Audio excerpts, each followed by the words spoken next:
Okay, now the topic was really how to sort of like tackle entrepreneurship. So I will talk a little bit more specific about business.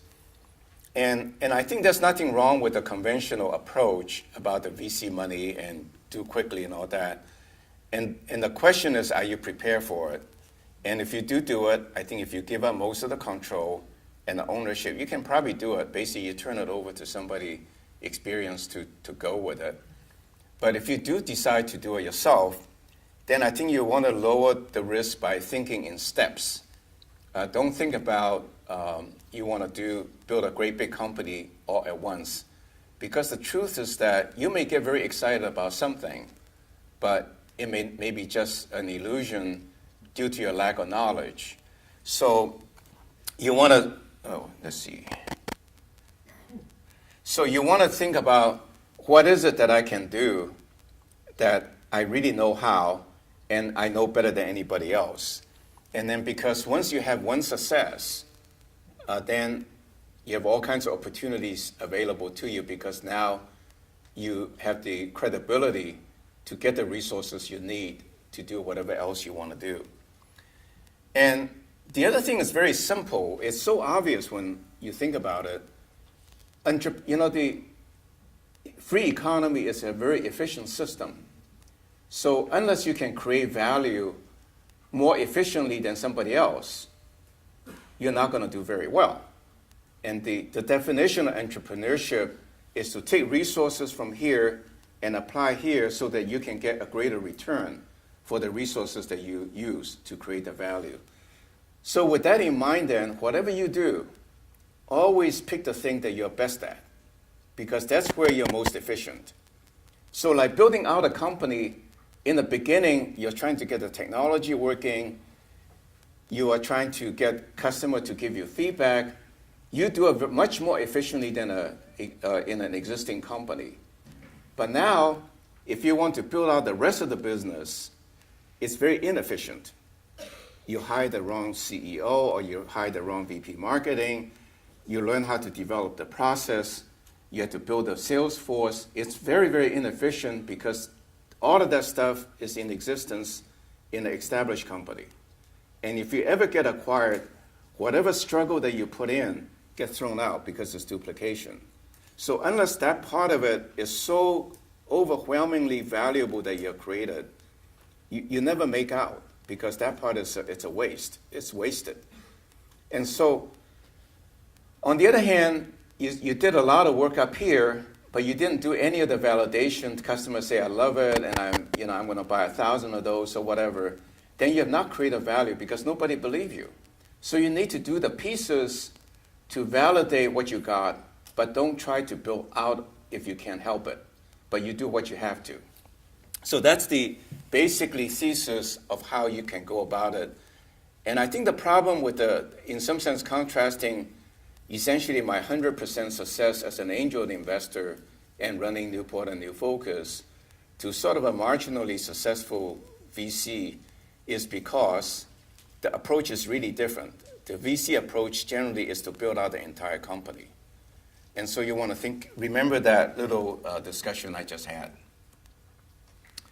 So I think there's nothing wrong with the conventional wisdom, which is have an idea, have a competitive advantage, sustainable advantage. You heard all of that. Write a good business plan. Yes, you need to do all of that. But I think to remember, to emphasize, is to really stay within your sweet spot and think small, because that's more likely to be an easier success than a big one. And then also probably the other thing is to really plan to go with it for the long term. Entrepreneurial career is a lifetime endeavor. The shorter you want to make a quick success of it, the greater risk you're going to take, the more likely you're going to fail. And yet I can tell you that's how most young people think today. I want to make a quick buck. When I have enough, I'll go retire. I go do the thing I like, do my thing. It doesn't quite work that way. I mean, it can, but those are the ones that you hear about. But just the ones you don't hear about is the thousands of them that didn't make it, like 0.3%. So in practice then, I will use two examples, which is something that I hear all the time. want to say, hey, I got an invention. I can make a widget in lasers or photonics or optics or whatever that's 10 times better or cheaper and better or whatever than something in existence. Now, I'd like to start a company to build it out. So what's wrong with it? Or what are you going to do about it? And my point is that, again, keep in mind that you want to do the sweet spot portion of it. I mean, there's nothing wrong with it. When I was involved in angel investing and starting Newport, the laser field was fairly new. The first demonstration was 1960. And so just about anything you do that's sort of rational and that works, you create a value. So you succeed. But today, you're competing with well-established companies that are 30 years old. They have much more infrastructure to compete with you. And that's the second part of it. So do what you can to stay in the front end part of it, to, get a contract if you have to, or go make a deal with the university where they get part of the royalty, where you can use the infrastructure to develop the technology. You create something rock solid. In the meantime, reach out to potential customers and get some validation in the marketplace. You know what? At the end of the day, the established companies are pretty smart. They know a good thing when they see one, so you just got to carry it far enough. So the second thing that I hear a lot about, and by the way, the same thing with the word like, it's slightly different, but it's really the same, to say, hey, I want to be in the green energy part of the business. I think there will always be a lot of research effort going in the green energy part of it, but as business goes, I think unless you are very, very focused or very, very disciplined to stay in the front end, I think you're not going to succeed. And the reason is that you're competing with giants, the oil companies of the world that have huge amount of resources. So you want to sort of like drive a wedge into that by focus on something you can really create value. Okay, the second kind of a situation is that, I'm a really good photonics instrument guy. I really understand detection scheme. I like to get in the biotech business. By the way, I think the biotech business is going to will offer you tremendous amount of opportunity. Just think of it this way, very simply. Photonics and lasers and so forth is physics. It's deterministic. We don't understand it all, but whatever we understand, it's pretty specific. And yet the biological system is a lot less easy to understand. And even with that, the laser industry is now going on for about 50 years.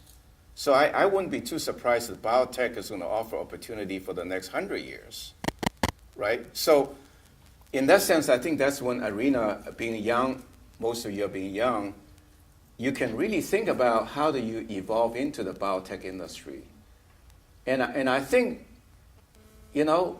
set audacious goals, but have realistic tactics. And is to think of yourself as a service provider. You're not going into biotech. You're going into technology serving biology. That's very different. So you want to sort of like take an attitude of serving. How can I apply my photonics capability to help you make money, to help you succeed, to help solve your problem? All of a sudden, doors will be open for you.